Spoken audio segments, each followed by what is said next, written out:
Omar, I'm sorry it has taken so long to set up this meeting. I have been very busy hiring a coaching staff. Now that most of the free agents are signed, I have so many fewer phone calls from agents to ignore. Caller ID is a wonderful thing. Finally, I have some free time. No problem, Sandy. Believe me, it is not like I was sitting by the phone waiting for your call. I was in no rush to return to this dysfunctional mess. You seem somewhat bitter.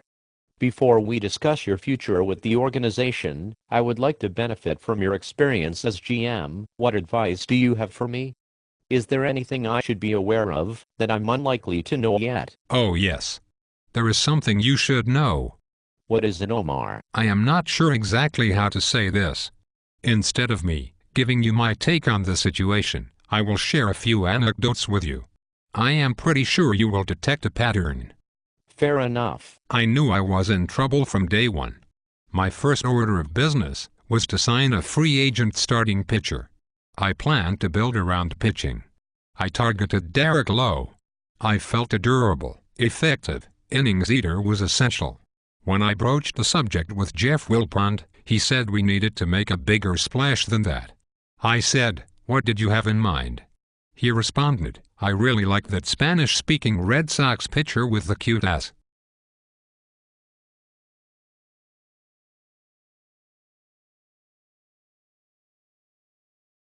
How? You heard me right. He didn't refer to Pedro Martinez by name? He didn't even know his name.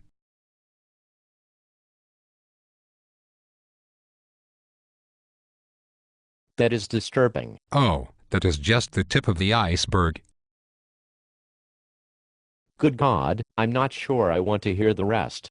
But I guess I need to know what I'm up against here. After we signed Pedro, Fred Wilpon told me we had reached our budget, and there would be no more free agent signings.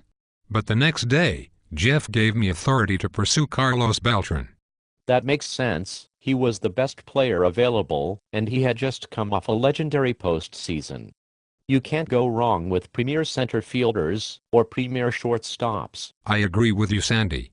I was excited to get the authority to make Carlos an offer. So what is the problem?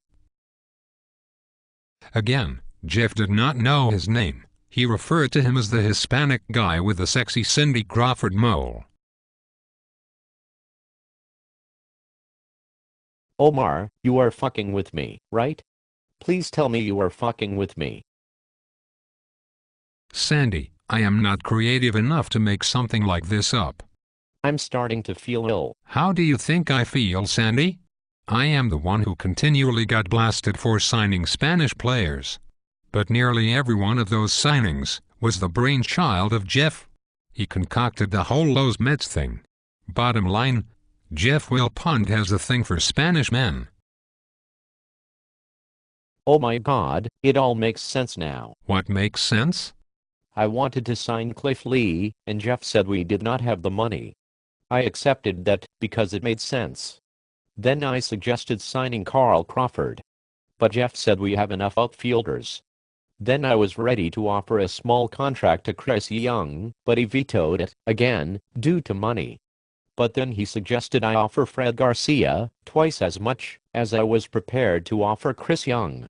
He said Garcia would look great in a Met uniform.